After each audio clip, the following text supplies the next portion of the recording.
అందరికీ నమస్కారం. వెన్నెల్లో చందమామ కథలకు స్వాగతం. ఈరోజు కథ దొంగల నాయకుడు. పూర్వం వింధ్య పర్వతాలలో ఒక దొంగల ముఠా ఉండేది. వాళ్ళ నాయకుడు పెద్దవాడై పక్షవాతం వచ్చి అవసాన దశలో ఉన్నాడు. అప్పుడతను తన కింద ఉన్నవారిని పిలిచి, నేను త్వరలోనే చచ్చిపోతాను. అందుచేత మీరు మరొక నాయకుడిని ఎన్నుకోవలసి ఉంటుంది. నా జీవితంలో నేను ఎన్నో రకాల దొంగతనాలు చేసి ఎంతో సాహసము, యుక్తి కనబరిచాను. కానీ ఎంత ప్రయత్నించినా కూడా 3 దొంగతనాలు చేయలేకపోయాను. మీలో ఎవడు వాటిని చెయ్యగలుగుతాడో వాడు మీకు నాయకుడుగా ఉండదగినవాడు. ఆ 3 దొంగతనాలు ఏమంటే, గొల్ల గోపయ్య మందలో గొర్రెలను కాజేయటం, మునసబు నాగరాజు గారి చమ్కీ చెప్పుల జత దొంగలించటం, రాజుగారు ధరించే నక్షత్రమాలను అపహరించటం. ఈ 3 పనులు నాకు సాధ్యం కాలేదు. ఈ మూడింటిని దొంగలించిన వాణ్ణి మీరు నాయకుడిగా పెట్టుకోండి అని చెప్పి కొద్ది కాలానికే ప్రాణాలు వదిలాడు. దొంగల ముఠాలో ధైర్య సాహసాలున్న యువకులు కొందరున్నారు. వారంతా కూడా ఈ 3 దొంగతనాలు చేయటానికి విశ్వ ప్రయత్నాలు సాగించారు. వారిలో భూపతి అనే మంచి తెలివితేటలున్న యువకుడొకడున్నాడు. భూపతి మొట్టమొదటగా గొల్ల గోపయ్య మందల మీద పట్టించాడు. 3 రోజులు గోపయ్య దినచర్య శ్రద్ధగా గమనించి భూపతి ఒక వింత విషయం కనుక్కున్నాడు. గోపయ్య తన గొర్రెల మందకు అహోరాత్రులు కాపలా కాస్తాడు. ఉదయమే మందను తోలుకొని బీళ్ల మీద మేపుతాడు. రాత్రల్లా వాటిని చావట్లో ఉంచి వాటి మధ్య గడ్డం కింద చెయ్యి కర్ర బోటు పెట్టుకొని నిలబడి కాపలా కాస్తాడు. గోపయ్య ఎప్పుడు నిద్రపోతాడు? అహోరాత్రులు గొర్రెలకు కాపలా ఉంటే దొంగతనం ఎప్పుడు చేసేటట్టు? ఇందులో ఉన్న కిటుకేమిటో భూపతికి అర్థం కాలేదు. వాడు ఒకనాడు గోపయ్య ఇంటికి వెళ్ళి అతని భార్యతో, ఏమమ్మాయ్, మీ గొర్రెలను ఎవరు దొంగతనం చేశారు అని చెప్పాడు. ఈ పిచ్చి చచ్చినాడు గడ్డం కర్ర మీద ఆనించి నిలబడి గొడ్డు నిద్రపోతాడు. ఆ సంగతి దొంగలకి తెలిసింది గామాలు. ఇక దొంగతనం ఎందుకు జరగదు అన్నది గోపయ్య భార్య. ఆ రాత్రి భూపతి గోపయ్య మందలో గొర్రెలను 4ంటిని తోలుకొని మిగిలిన దొంగల దగ్గరికి పోయి, ఇవి గోపయ్య గొర్రెలు, మళ్ళీ పోతున్నాను. ఈసారి మునసబు నాగరాజు గారి చమ్కీ చెప్పులతో గాని రాను అన్నాడు. మునసబు నాగరాజు తరచూ అడవి దాటి బస్తీకి పోతుంటాడు. ఆయన నాగదేవత భక్తుడు. ఈ 2 విషయాలు తెలుసుకొని భూపతి తన పథకం నిర్ణయించుకున్నాడు. బస్తీకి అడవి గుండా వెళ్ళే దారి పక్కన ఒక చోట ఒక పుట్ట ఉన్నది. భూపతి దాని చుట్టూ కంచె ఏర్పాటు చేసి ఆ ఆవరణలోకి దారి వదిలిపెట్టి పుట్ట నిండా పూలు చల్లాడు. అది మొదలు ప్రతిరోజు వాడు ఆ పుట్ట మీద పసుపు, కుంకుమ, గంధము, పూలు చల్లుతూ అక్కడికి రోజు జనం వచ్చి పూజ చేసి పోతున్నట్టుగా కనబడేలాగా చేస్తూ వచ్చాడు. 1 వారం గడిచింది. మునసబు నాగరాజుకు బస్తీకి వెళ్ళవలసిన పని తగిలింది. ఆయన చమ్కీ చెప్పులు తొడుక్కొని అడవి దారిన పోతూ పుట్ట ఉన్న చోటికి వస్తూనే ఆగి లోపలికి తొంగి చూశాడు.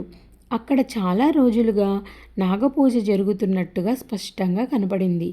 నాగరాజు నాగభక్తుడు కావడం చేత దగ్గర ఉన్న అడవి పూలు దోసెడు కోసి చెప్పులను కంచె దగ్గర వదిలి లోపలికి వెళ్ళి నాగదేవతను ధ్యానం చేస్తూ పూలు చల్లాడు.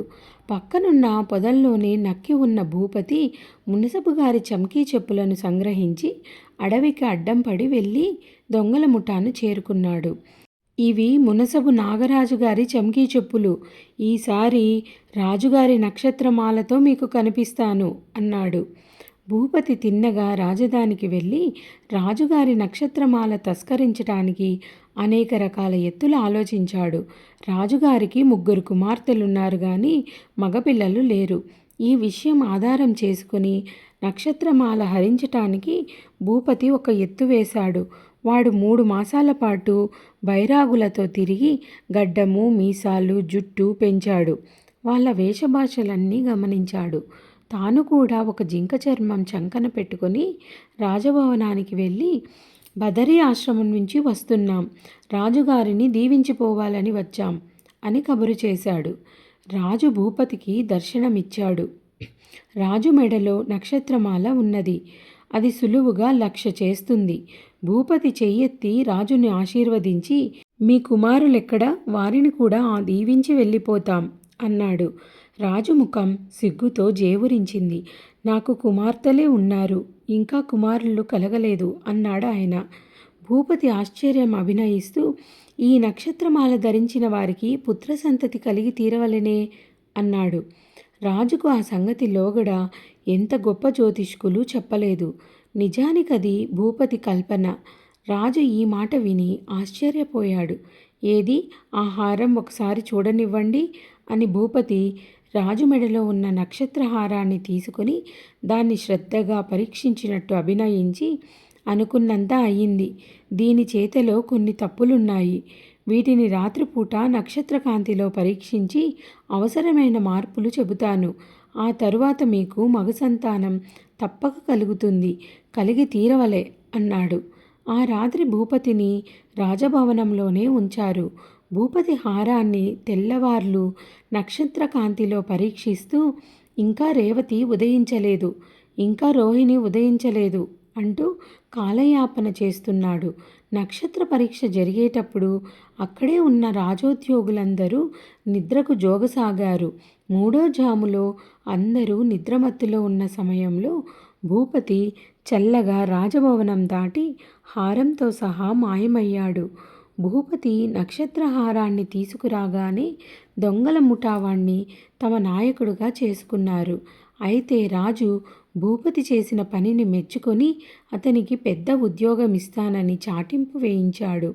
భూపతి తన దొంగలందరినీ వెంట పెట్టుకుని రాజధాని నగరానికి వచ్చి రాజుగారి కొలువులో ప్రవేశించి దేశంలో దొంగలందరికీ సింహస్వప్నమై ప్రజలకు దొంగల బాధ అనేది లేకుండా చేశాడు. కథ సమాప్తం. ఈ కథ మీకు నచ్చిందనుకుంటాను. నచ్చినట్టయితే లైక్ చేసి, షేర్ చేసి మా ఛానల్ని సబ్స్క్రైబ్ చేసుకుంటారని ఆశిస్తున్నాను. Thank you.